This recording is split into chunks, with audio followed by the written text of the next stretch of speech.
Jesus, my beloved,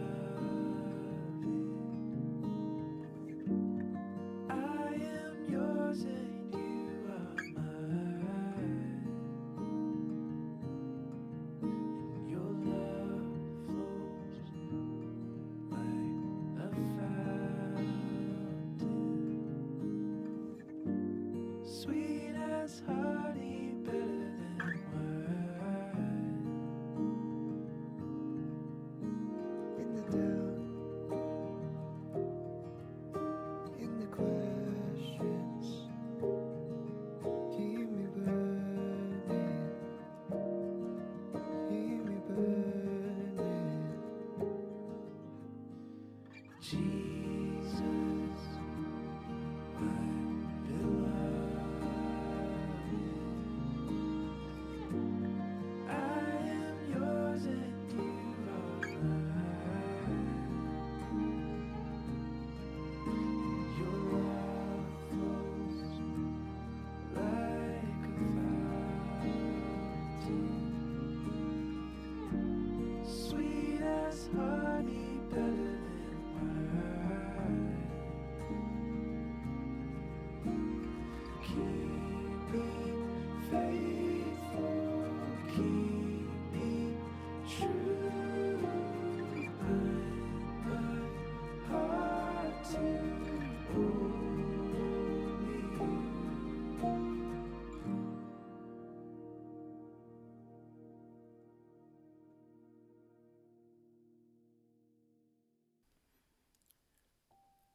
오늘 우리가 하나님 앞에 정결한 마음으로 나아가길 원합니다.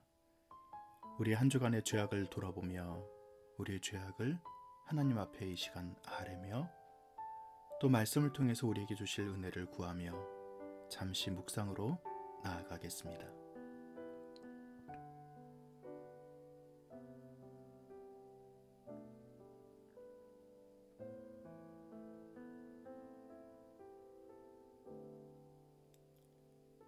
하나님 감사합니다. 오늘도 정결하게 하나님 앞에 나아가기를 원하오니 우리의 죄를 도말해 주시고 우리에게 있는 아픔과 또 실패가 우리에게 아픔으로만 다가오는 것이 아니라 새로운 도전, 새로운 희망으로 하나님 안에서 변화되는 것을 우리가 경험할 수 있도록 인도하여 주시옵소서. 우리의 죄악을 도말하시고 우리의 또 아픈 것을 낫게 하시고 또 회복시켜 주실 것을 믿습니다. 각자의 모든 사정을 아시는 하나님께서 가장 완벽한 응답으로 함께 하실 것을 믿습니다. 오늘 말씀을 듣는 가운데 깨닫기를 원하며 하나님 감사드리며 예수님의 이름으로 기도드립니다. 아멘. 오늘 우리에게 주신 하나님의 말씀은 시편 140편 1절부터 13절의 말씀 함께 보겠습니다. 주님, 악인에게서 나를 건져주시고 폭력을 휘두르는 사람에게서 나를 보호하여 주십시오. 그들은 속으로 악을 계획하고 날마다 전쟁을 준비하러 모입니다. 뱀처럼 날카롭게 혀를 벼린 그들은 입술 아래에는 독사의 독을 품고 있습니다. 주님, 악인에게서 나를 지켜주시고 폭력을 휘두르는 사람에게서 나를 보호하여 주십시오. 그들이 나를 밀어서 넘어뜨리려 합니다. 오만한 사람들이 나를 해치려고 몰래 덫과 올가미를 놓고 길목에는 그물을 치고 나를 빠뜨리려고 함정을 팠습니다. 그러나 나는 주님께 아뢰기를 주님은 나의 하나님이십니다. 주님, 나의 애원하는 소리에 귀를 기울여 주십시오 하고 말하였습니다. 내 구원의 힘이신 주 하나님, 전쟁을 하는 날에 주님께서 내 머리를 가려서 보호해 주셨습니다. 주님, 악인의 욕망을 이루어주지 마시고 그들이 우쭐대지 못하도록 그들의 계획이 성공하지 못하게 해주십시오. 나를 에워싸고 있는 자들이 승리하지 못하게 해주십시오. 그들이 남들에게 퍼붓는 재앙을 다시 그들에게 되덮어 주십시오. 숯불이 그들 위에 쏟아지게 하시고 그들이 불구덩이나 수렁에 빠져서 다시는 일어나지 못하게 해주십시오. 혀를 놀려 남을 모함하는 사람은 세상에서 다시는 버티지 못하게 해주십시오. 폭력을 놀이 삼아 행사하는 사람들에게는 큰 재앙이 늘 따라다니게 해주십시오. 주님이 고난받는 사람을 변호해 주시고 가난한 사람에게 공의를 베푸시는 분임을 나는 알고 있습니다. 분명히 의인은 주의 이름에 찬양을 돌리고 정직한 사람은 주의 얼굴을 뵈며 함께 살 것입니다. 아멘. 칼대신 무릎, 공의를 움직이는 힘이라는 제목으로 오늘 말씀을 나눌 때 우리 모두가 은혜 받기를 간절히 바랍니다. 억울한 일을 당했을 때 우리는 어떻게 해야 할까요? 침묵할까요? 분노로 갚아줄까요? 아니면 하나님께 나아갈까요? 사랑하는 성도 여러분, 19세기 말 프랑스를 뒤흔든 드레피스 사건을 먼저 소개해드리겠습니다. 유대인의 장교 알프레드 드레피스는 사실이 아닌 혐의로 간첩 누명을 쓰고 재판을 받습니다. 국가의 군대, 정보기관, 언론이 한 사람을 희생양으로 만들고 많은 사람들은 이에 대해 침묵하거나 오히려 그를 비난하는 일들이 벌어졌습니다. 그때 어떤 사람이 한 문장으로 이렇게 씁니다. 진실은 감옥에 갇히고 거짓은 정의의 옷을 입고 거리를 활보하던 시대라고 말입니다. 그 절망의 시간 속에서 한 소설가가 펜을 듭니다. 에밀 졸라라는 소설가입니다. 그는 신문 일면에 이렇게 써붙입니다. 나는 고발한다. 그는 총을 들지 않았습니다. 칼도 들지 않았고요. 대신 진실이라는 무기를 하나 들고 거대한 권력의 정면으로 맞서 싸웁니다. 그것은 단지 사회 비평이 아니었습니다. 악을 보고도 외면하지 않는 모습이었고 악을 악으로 갚지 않으려는 한 지성인의 외침이었습니다. 역사는 다시 우리에게 묻습니다. 억울한 일을 당했을 때 너는 어떤 선택을 할 것인가? 오늘 본문의 다윗도 비슷한 갈림길에 서 있습니다. 사울 왕이라는 절대 권력이 군대와 정부를 총동원해서 다윗을 사냥하듯 뒤쫓고 있습니다. 억울함으로 따지자면 당장 칼을 뽑아도 이상하지 않은 바로 그런 상황입니다. 그러나 다윗은 광야의 동굴에서 칼 대신 펜을 들었던 에밀 졸라처럼 칼 대신 무릎 꿇기를 선택합니다. 그는 복수의 들판이 아니라 하나님의 법정으로 들어가는 것이죠. 우리는 종종 이렇게 이야기합니다. 기도한다고 뭐 달라져? 기도는 현실 도피하는 것 아닌가? 라는 이야기 말입니다. 그러나 오늘 시편 140편은 우리에게 분명히 말합니다. 기도는 회피가 아니다. 악과 싸우는 가장 치열하고 책임있는 거룩한 저항이 바로 기도다라고 말입니다. 오늘 이 시간 다윗의 기도를 따라 하늘의 법정에 함께 서보기를 원합니다. 우리 안에 무너진 공의를 다시 세우고 이 나라 이 시대 안에서 우리가 감당해야 할 기도의 책임을 다시 붙잡게 되기를 주님의 이름으로 축원드립니다. 먼저 첫 번째로 가장 약한 머리를 덮으시는 하나님에 대해서 살펴보겠습니다. 이 약한 머리를 덮으시는 하나님 이전에 폭력을 휘두르는 사람에 대한 묘사가 나옵니다. 하나님, 나에게서 건져달라는 그 외침은 폭력을 휘두르는 사람에게서 건져달라는 이야기죠. 여기서 이 단어는 포악한 자라는 단어인데 하마스라는 단어로 쓰여집니다. 단순히 성격이 나쁜 사람을 표현하는 것이 아닙니다. 이 하마스라는 사람은 폭력, 강탈, 불법을 일삼는 사람이고 악을 꾀한다라는 말을 보면 계산하고 계획하는 바로 우발적인 범죄를 저지르는 것이 아니라 머리로 철저하게 계산한 조직적인 악을 가진 사람을 표현하는 단어입니다. 다윗은 바로 이런 악 가운데 서 있는 것입니다. 그때 그는 말합니다. 그 조직적인 악을 가진 사람이 나를 밀어서 넘어뜨리려고 합니다. 나를 빠뜨리려고 함정을 팠다라고 말입니다. 눈에 보이는 폭력만이 아니라 보이지 않는 덕과 함정들이 사람의 인생을 무너뜨리려는 것이 바로 현실입니다. 그 절체절명의 상황 속에서 7절에 이런 고백이 터져나옵니다. 내 구원의 힘이신 주 하나님, 전쟁을 하는 날에 주님께서 내 머리를 가려서 보호해 주셨습니다. 라는 외친 말입니다. 여기서 가리우셨다 라는 단어를 주목해 보시기 바랍니다.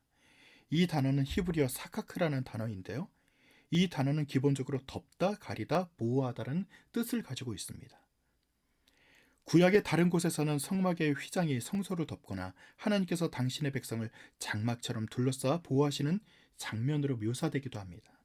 그래서 많은 성경 해석자들이 이 표현 속에서 하나님의 보호하시는 임재를 설명할 때 이 단어를 쓰기도 합니다.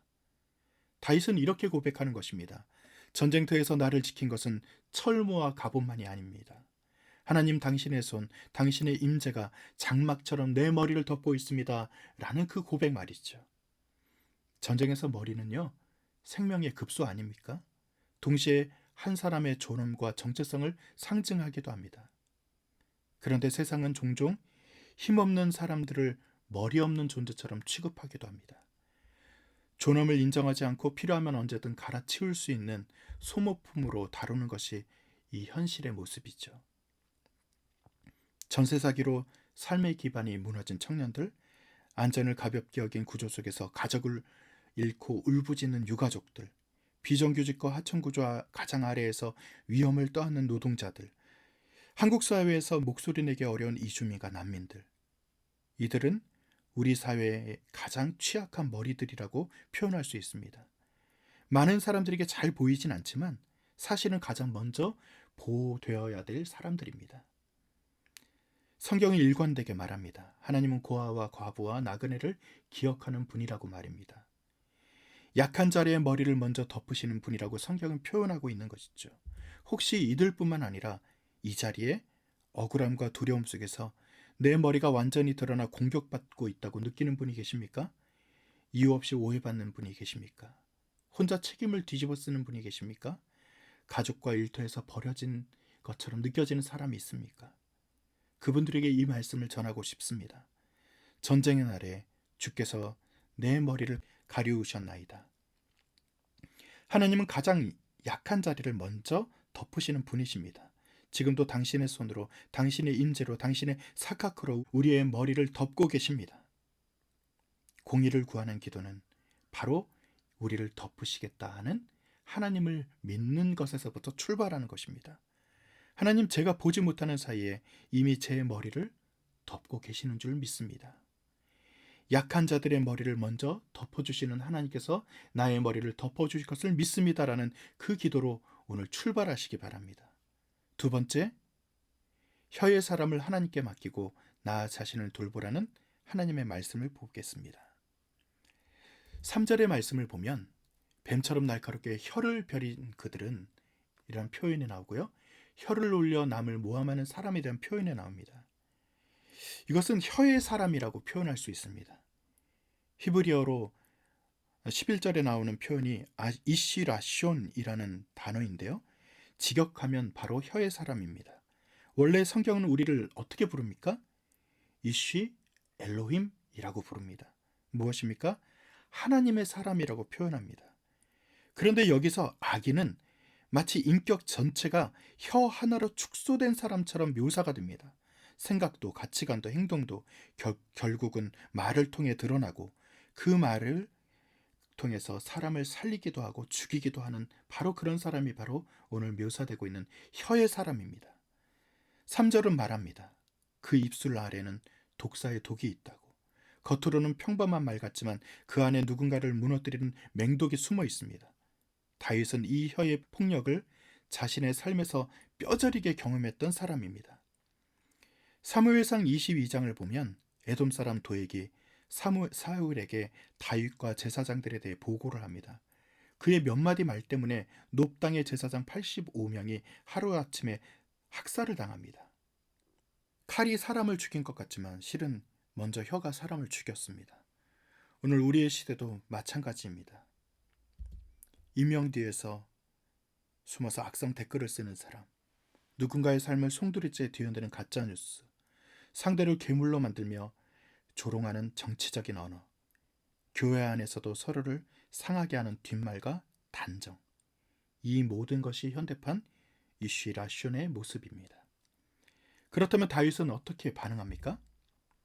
숯불이 그들을 위해 쏟아지게 하시고 그들이 불구덩이나 수렁에 빠져서 다시는 일어나지 못하게 해주십시오. 겉으로 보면 잔인한 저주를 하는 것처럼 보입니다. 그러나 주의 깊게 한번 보시기 바랍니다.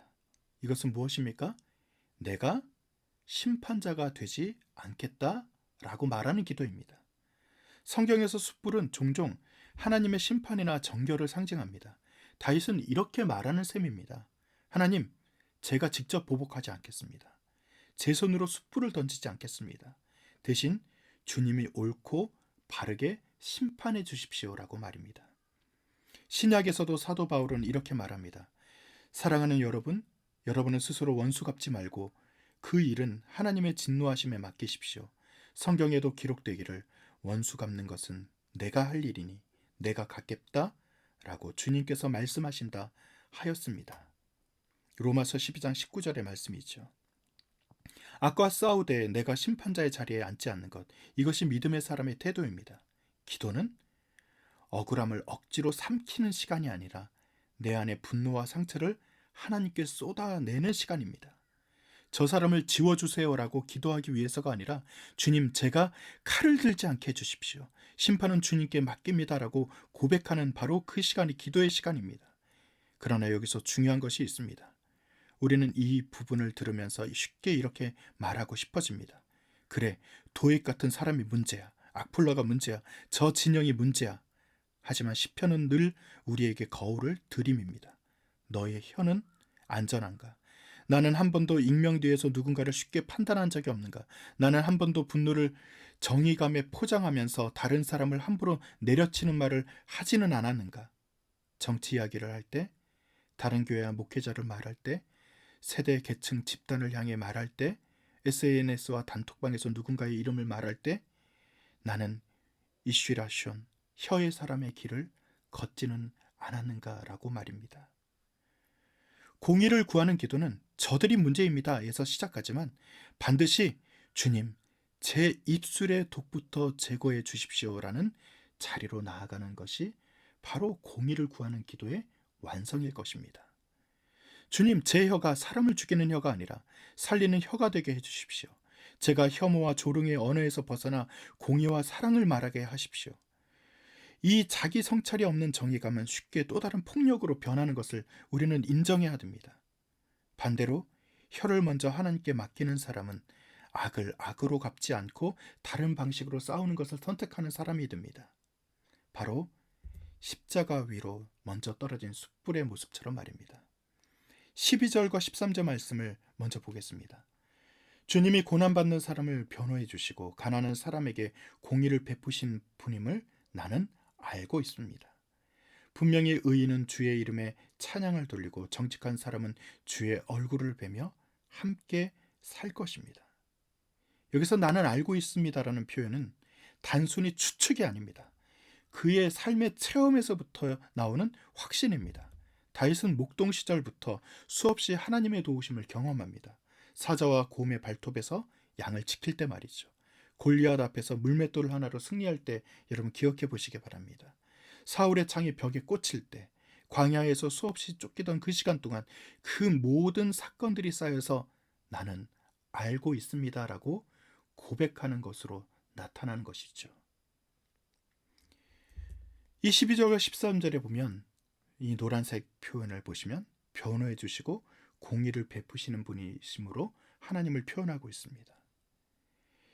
이 표현에는 법정의 이미지가 드러나 있습니다. 히브리어 원문을 보면 하나님이 고난당하는 자의 송사를 처리하시고 가난한 자를 위해 정의를 행하신다라는 그 표현과 일맥상통하는 것입니다. 고대의 사회에서 고아, 과부, 나그네는 법정에서 쉽게 목소리를 낼 수 없는 사람들입니다. 그래서 하나님은 율법 속에서 반복해서 명령합니다. 고아와 과부의 송사를 억울하게 하지 말라고 말입니다. 너희도 나그네였으니 나그네를 사랑하라고 말합니다. 하나님은 힘 있는 자의 편이 아니라 억울한 자의 편에 서시는 하나님으로 성경에는 여러 번 등장합니다. 여기까지 들으면 우리는 이렇게 생각할 수 있습니다. 그래, 하나님은 언젠가 악인에게 숯불을 떨어뜨리실 거야.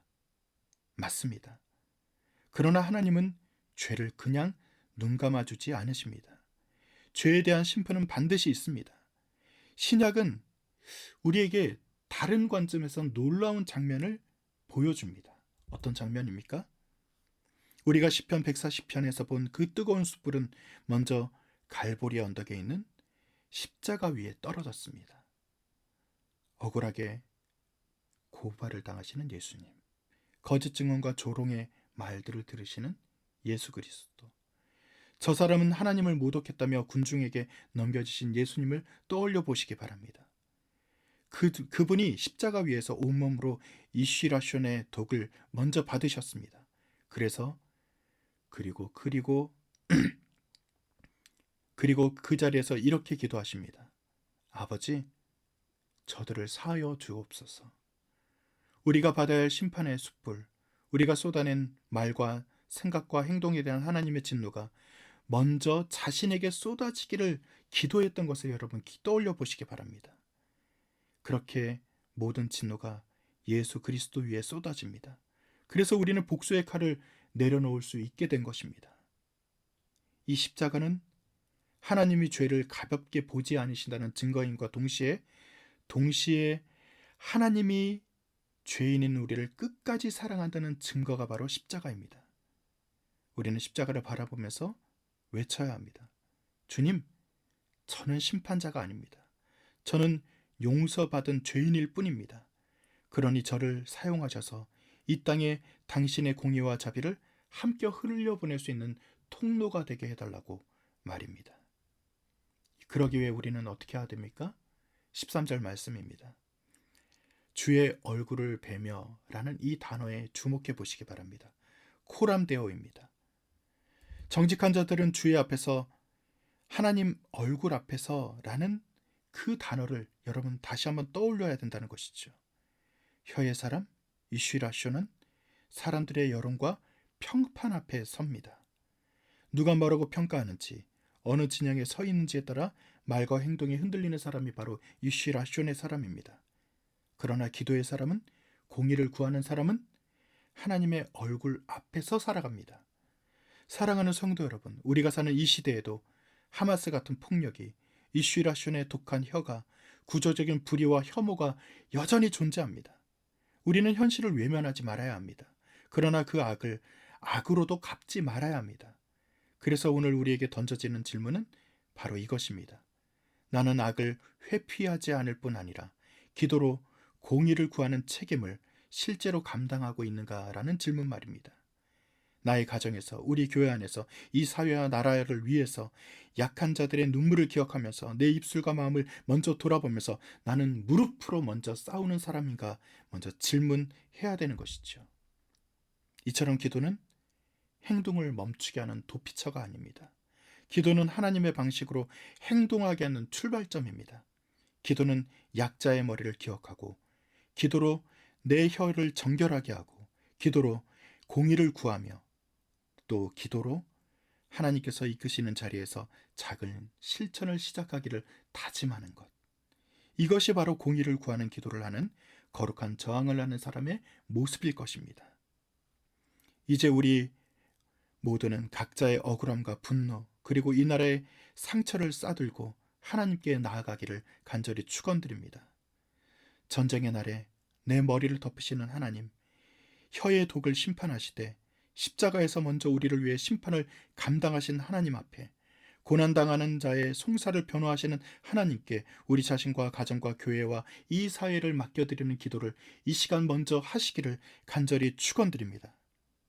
악을 회피하지 않고, 악을 악으로도 갚지 않고, 기도로 공의를 구하는 성도로 이 시간 서시면서 우리 모두 한 사람 한 사람이 주 예수 그리스도의 은혜와 하나님 아버지의 사랑과 성령 하나님의 위로와 그 능력으로 말미암아 충만히 하나님 앞에서 살아가시기를 간절히 소원하면서, 여러분 무릎 꿇는 기도, 행동하는 기도, 절대 약하지 않은 그 기도의 자리에서 이쉬라숀이 아니라 이쉬 엘로임, 하나님의 사람으로 걸어가시기를 간절히 축원드립니다. 우리 이 시간 말씀을 기억하면서 함께 기도할까요? 하나님, 주님의 말씀을 붙듭니다. 세상은 아직도 폭력과 혀의 사람이, 독한 말들이 오가며 그것이 승리하는 것처럼 보이지만, 하나님, 우리는 먼저 무릎 꿇겠습니다.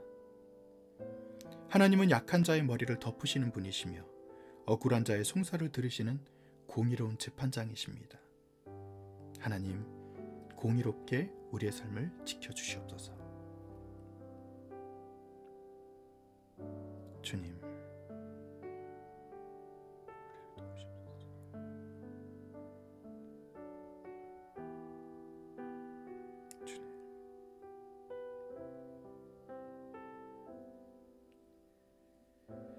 하나님, 우리가 삶의 자리에서 기도로 공의를 세우겠습니다. 혀로 사람을 죽이는 것이 아니라 사람을 살리겠습니다. 하나님의 얼굴 앞에서 살아가겠습니다.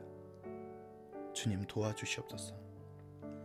이제는 우리 주 예수 그리스도의 은혜와 하나님 아버지 극진하신 사랑하심과 내주 성령님의 위로하시고 함께하시는 은총이 악을 회피하지 않고 기도로 공의를 구하며 살기를 원하는 모든 성도들 머리 위에 주님께서 영원히 함께하시기를 간절히 축원드리옵나이다.